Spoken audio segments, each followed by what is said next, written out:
Olá e bem-vindos a mais um vídeo. Esta semana vou responder algumas das perguntas que têm colocado aqui no YouTube, de uma maneira um bocadinho mais técnica e aprofundada. Eu respondo a todas as perguntas. Pode demorar às vezes um bocadinho, enfim, é a matemática dos números a vencer-me, mas eu respondo a todas as perguntas e todos os comentários que vocês colocam aqui no YouTube. No entanto, sentimos necessidade de vez em quando fazer um vídeo para ir um bocadinho mais longe e responder a várias das perguntas de um ponto de vista um bocadinho mais alongado e mais técnico. Por isso, as perguntas vão ser lidas e eu vou responder a todas elas. E se tiverem mais perguntas ou mais comentários sobre todos os vídeos, vão deixando, porque nós, e eu em particular, olhamos a tudo aquilo que vocês comentam.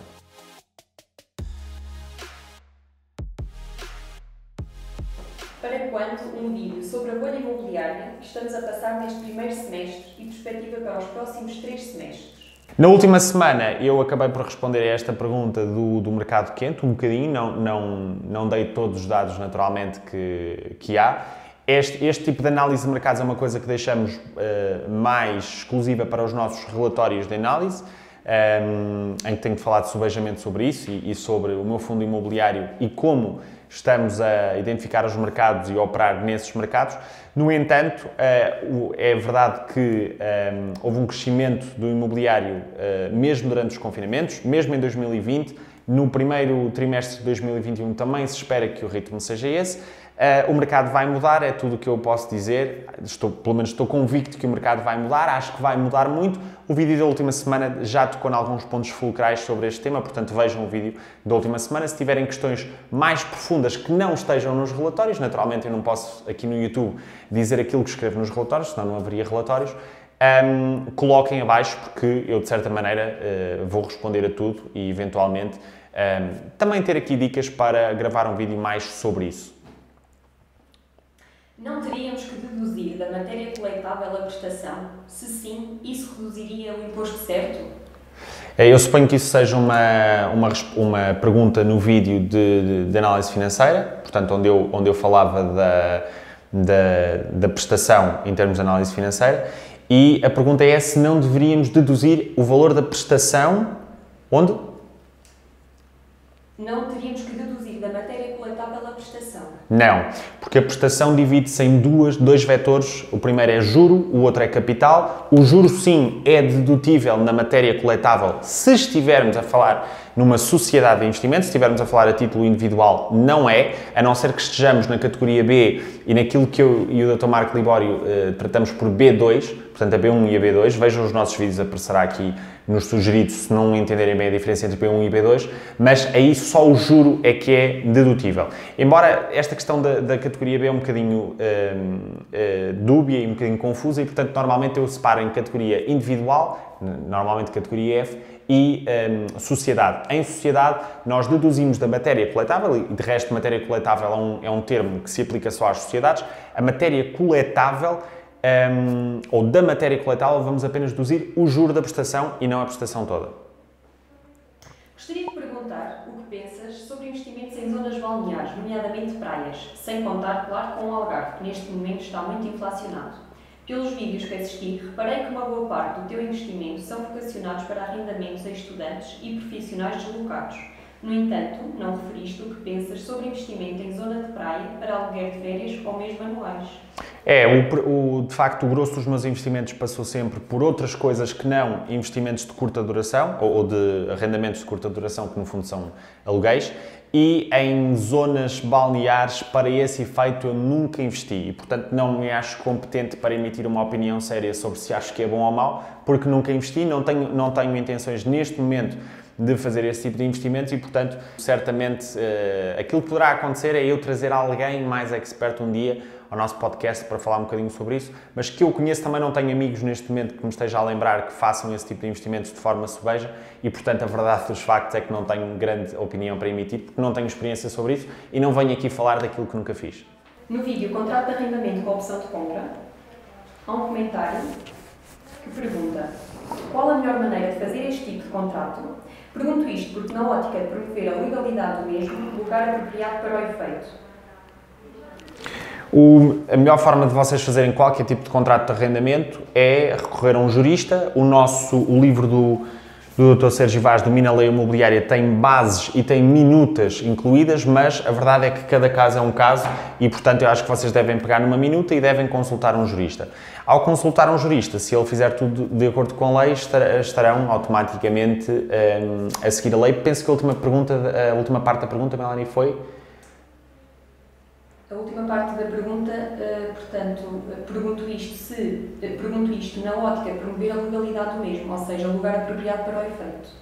O lugar apropriado para o efeito, não entendo bem essa questão, ou seja, suponho eu, se o contrato entrasse em litigância, como é que as cláusulas que lá estão nos salvaguardariam? E, de facto, aí a única solução é fazer um contrato com um jurista. Agora, a opção de compra é uma coisa relativamente standardizada na lei, não é propriamente uma cláusula muito fora do standard ou da norma, embora não seja muito usual fazer-se, como eu disse no vídeo, mas não acho que só por essa cláusula a pessoa deva ficar preocupada se o contrato vai efetivamente ficar válido em litigância e, portanto, resistir à litigância. Era essa a palavra que eu queria encontrar. E, portanto, não me parece que só por aí seja um problema. Agora, contrato de opção de compra, como qualquer outra coisa que vocês queiram fazer diferente, devem consultar um jurista. E acho que, na ótica também daquilo que eu tenho vindo a dizer, devemos, em Portugal, ter esta filosofia de contratar um expert para fazer uma coisa que realmente queremos fazer, não fazê-la por nós. No longo prazo vai sair muito mais barato, vamos ganhar experiência, especialmente a primeira vez, já nem digo a segunda e a terceira, mas especialmente a primeira vez. E aqui talvez seja um caso paradigmático disso mesmo. Ainda no mesmo vídeo, a pergunta é: existe algum contrato apenas com opção de compra em que se pague, por exemplo, royalties ou algo do género? Se existe um contrato de arrendamento com opção de compra em que se possam pagar royalties, eu não conheço e duvido que isso seja legal. A renda parte do pressuposto, o arrendamento parte do pressuposto que há a locação, não é, de um imóvel físico e, portanto, isso está bem tipificado tanto na lei como no Código Fiscal, da minha experiência como investidor. E, portanto, não pode passar-se outro tipo de... Não é uma prestação de serviço diferente. Por exemplo, o arrendamento, isto permite-me também dizer uma coisa interessante, o arrendamento é uma atividade não sujeita a IVA e o pagamento de royalties seria uma atividade sujeita à IVA, em teoria ou em princípio. Mas a verdade é que não estou a ver como é que um arrendamento, independentemente da forma e do formato, possa ser sujeito ao pagamento de royalties. Acho que, de facto, não estou a ver nada de propriedade intelectual num arrendamento que, de facto, possa... Entendo que, fiscalmente, vocês às vezes queiram enquadrar as coisas de um ponto de vista mais benéfico, mas a verdade é que só podemos otimizar na parte fiscal enquanto isso for legal, não é? A próxima pergunta é se existe a possibilidade de se fazer a venda de um imóvel a particular através de leasing imobiliário. Os valores pagos pelo comprador são taxados? Se existe a possibilidade de se fazer a venda a um particular através de um leasing imobiliário. Isso mesmo. Ou seja, eu suponho que a pergunta é se nós, como investidores particulares, ou sociedade, mas não, portanto, não somos a banca, não é? Se calhar investidores não acreditados, se podemos vender um imóvel a alguém do ponto de vista de leasing. É uma coisa que eu nunca fiz, de facto é uma das coisas que penso que nunca vi fazer, mas não vejo impedimento nenhum para o fazer, é um contrato de compra e venda. Aliás, na prática podemos converter um leasing num contrato de arrendamento com opção de compra. Nem é preciso ir mais longe. Um leasing acaba por ser o pagamento de rendas e no final temos um valor residual a pagar para garantir a posse do imóvel.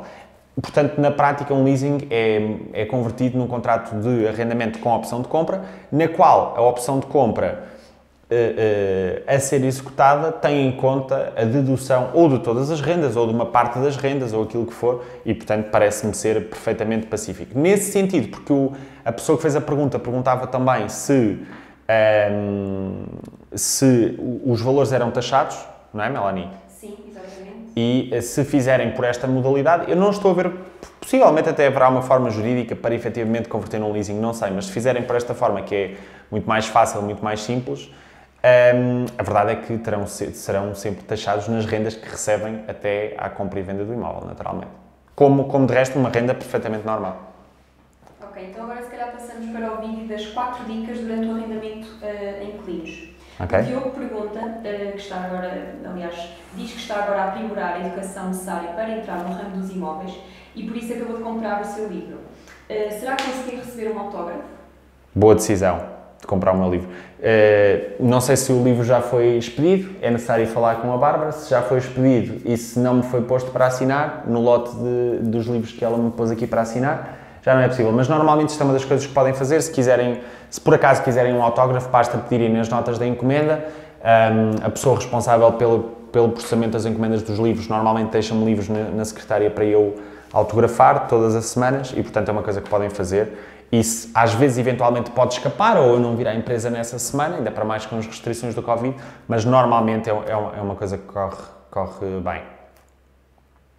O Cecílio dá os parabéns pelo sucesso e pelos conteúdos e tem 2 questões. A primeira é se a AP tem previsto algum curso para iniciantes em Fix and Flip.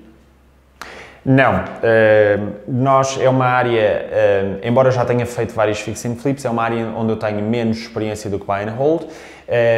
No meu fundo imobiliário e também em investimentos privados que vou fazer, queremos de facto aumentar bastante, subejamente a parte do Fix and Flip, mas eu tenho que ser franco e dizer, eu tenho muito mais experiência em Buy and Hold. Dito isso, um curso onde nós, inclusivamente, estamos a criar exemplos de Fix and Flip do zero até à revenda do imóvel, é o nosso curso de reabilitação de imóveis, que é um curso que se foca inteiramente em obra e a parte mais importante do Fix and Flip é a obra e, portanto, alguém que realmente quer aprender mais sobre Fix and Flip através dos nossos cursos, o curso de reabilitação de imóveis é, sem dúvida, neste momento, o mais indicado. Como eu disse, vamos colocar exemplos de Fix and Flip do zero até à conclusão do negócio, no entanto, neste momento o curso, salvo erro, Pedro, corrige-me, mas acho que ainda não inclui exemplos totais de Fix and Flip, certo?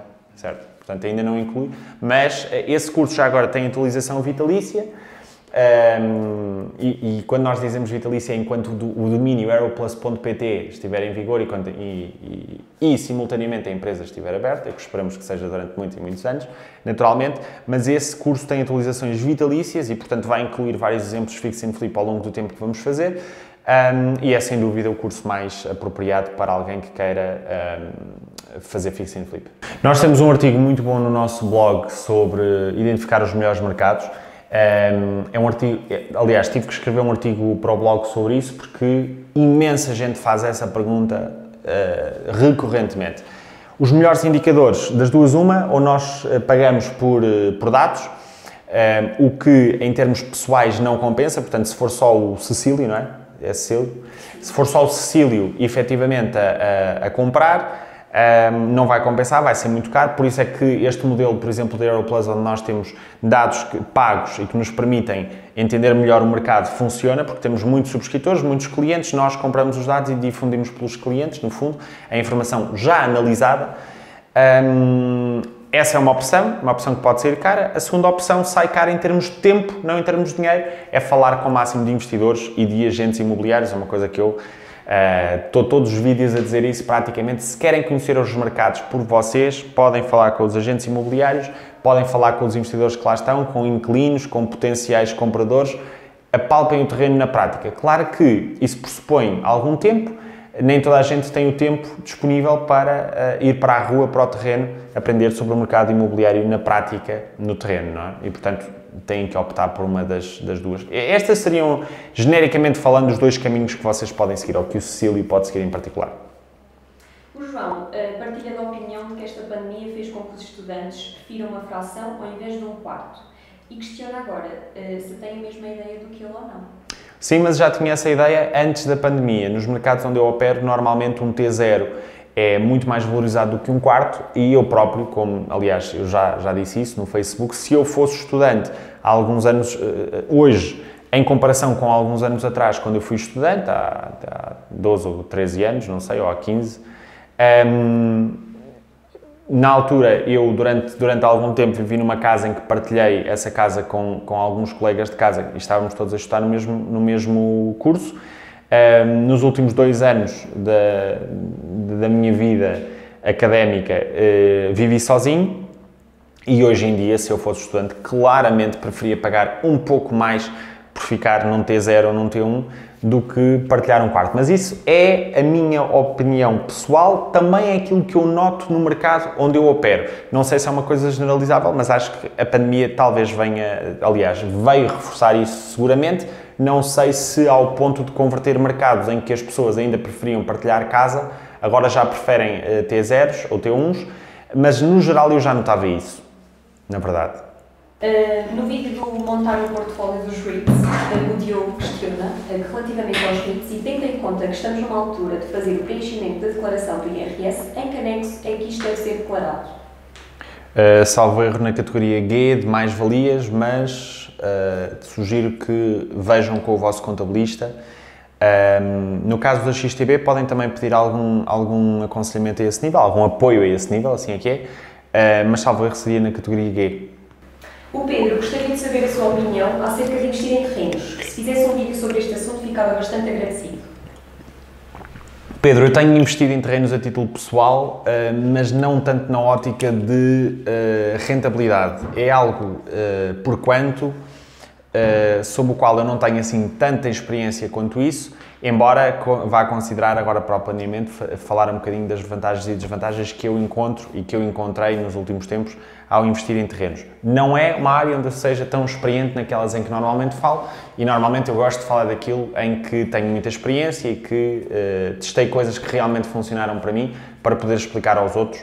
E, portanto, falar de terrenos num ponto de vista de uma ótica de escala, de investimento em escala, seria algo desadequado no sentido em que eu nunca fiz isso com alguma escala. Tenho adquirido vários terrenos ultimamente, mas a título pessoal, porque entendo que podem ser bons negócios, mas sempre nesta ótica de alguns anos e, portanto, se calhar daqui a alguns anos cá estarei eu para dizer que comprei muitos terrenos e que fiz assim e daquela e da outra forma e que funcionou e que encontrei aqueles e os outros problemas. Talvez, no entanto, este ano ainda grave um pequeno vídeo sobre isso. Quanto mais não seja um vídeo exclusivo para o Facebook, onde tenho um bocadinho mais de espaço, um bocadinho mais de informalidade sobre esse assunto. O Tiago afirma que o REIT da Geo sofreu uma queda de 20% por não pagar o dividendo trimestral. De facto, aliás, já estou a adivinhar a pergunta. O Geo teve uma queda brutal. Foi um REIT onde eu apostei muitas fichas, tanto naquilo que mostrei aqui no YouTube, como aquilo que fiz em termos de investimento a título pessoal. Eu acho que tenho mais de 1.500 shares desse REIT. Não quero estar aqui a afirmar completamente porque não sei, mas tenho uma posição bastante grande, especialmente a maior parte do investimento que eu fiz nesse REIT foi feito antes destas quedas mais recentes. E, portanto, é um problema. O Geo, efetivamente, aliás, como eu emiti a minha opinião sobre as eleições dos Estados Unidos, em que claramente se eu fosse americano votaria Trump, é uma das consequências que está a começar a aparecer, embora eu sempre acreditei que os REITs dedicados aos estabelecimentos prisionais acabassem por aguentar esta pancada. O Geo optou por reter a distribuição de dividendos para aumentar o cash flow existente. O dinheiro em caixa do Geo já vinha a ser bastante limitado nos últimos tempos, mas todos os outros indicadores eram muito bons. Isto poderia acontecer, está a criar uma percepção no mercado de que de facto é um REIT menos valioso e o mercado está a corrigir. Se vai deixar de ser REIT ou não, porque também o Geo também anunciou, a Board também anunciou que o Geo está a considerar isso mesmo, fazer o processo de de-REIT. Isso ainda não, pelo menos nos últimos dias, não tenho acompanhado sobre isso. Não sei como é que está essa posição, mas aquilo que eu posso dizer genericamente sobre o REIT é, primeiro, em termos de disclaimer, tenho uma posição muito, muito grande nesse REIT. Segundo, em termos de indicadores, parece muito bom, exceto, efetivamente, o dinheiro em caixa, que agora vão contornar com isto. E terceiro, a percepção do mercado está a corrigir para um REIT que tinha uma percepção bastante boa, tinha um suporte, eu lembro-me perfeitamente do suporte deste REIT, como tenho uma posição relativamente interessante, tinha um suporte bastante grande nos $12, já está provavelmente a menos de metade disso, é o mercado a corrigir. No futuro, continuo a achar que que pode ser um REIT interessante pelos indicadores que tem hoje, se continuar a ser REIT, e isto vem no contexto do momento financeiro que estamos a viver, em que de facto há imensa flutuação a todos os níveis, imensa mascarização, imensa turbulência e algumas coisas vamos acertar, outras vamos errar, é assim mesmo. O José precisa da sua assessoria, uma vez que tem dificuldade em comprar um T2 no sul de Portugal. Como é que o pode ajudar?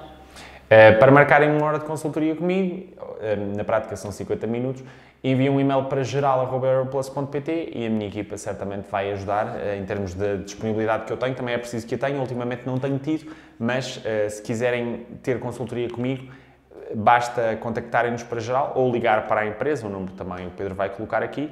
E se relativamente ao programa de mentoria, a partir de junho/julho estou a aceitar mais 2 alunos, portanto se tiverem interesse em fazer mentoria comigo, os canais são os mesmos, contactem a minha equipa e a partir dessa altura terei disponibilidade para mais 2 pessoas. E existe alguma loja física onde possa adquirir os vossos livros? Não, os nossos livros só estão disponíveis em europlus.pt. Ultimamente o site até teve que estar em baixo, como sabem. Nós, por motivos de estratégia na editora, decidimos não comercializar os livros fora do nosso site. No futuro haverá novidades sobre isso, mas seguramente em 2021 não serão comercializados em nenhuma loja física. O Nuno Matos diz que neste vídeo, no minuto mais especificamente do 22 e 36... Qual é o vídeo? De montar um portfólio de REITs. REITs, ok.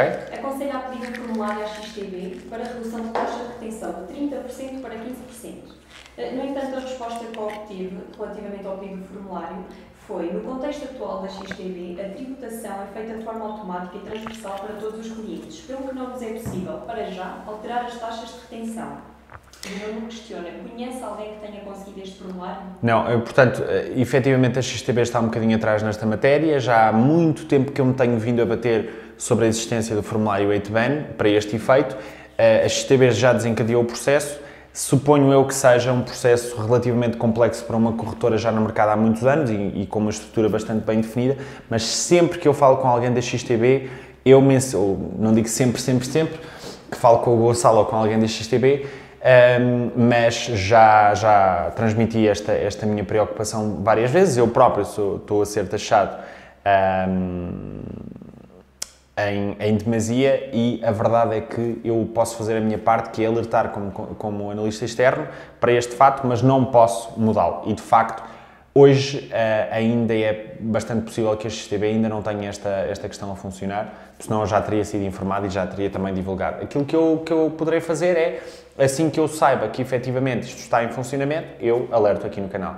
E pronto, se tiverem mais perguntas às quais eu ainda não respondi e se tiverem perguntas em geral em que gostariam assim de uma resposta mais alongada e técnica, ou acham que eu não tenho espaço numa caixa de comentário para responder e não seja uma hora de consultoria comigo, podem deixar em todos os vídeos aqui, teremos estes Q&As mais regularmente. Espero que tenham gostado, um abraço a todos, até para a semana, fiquem bem.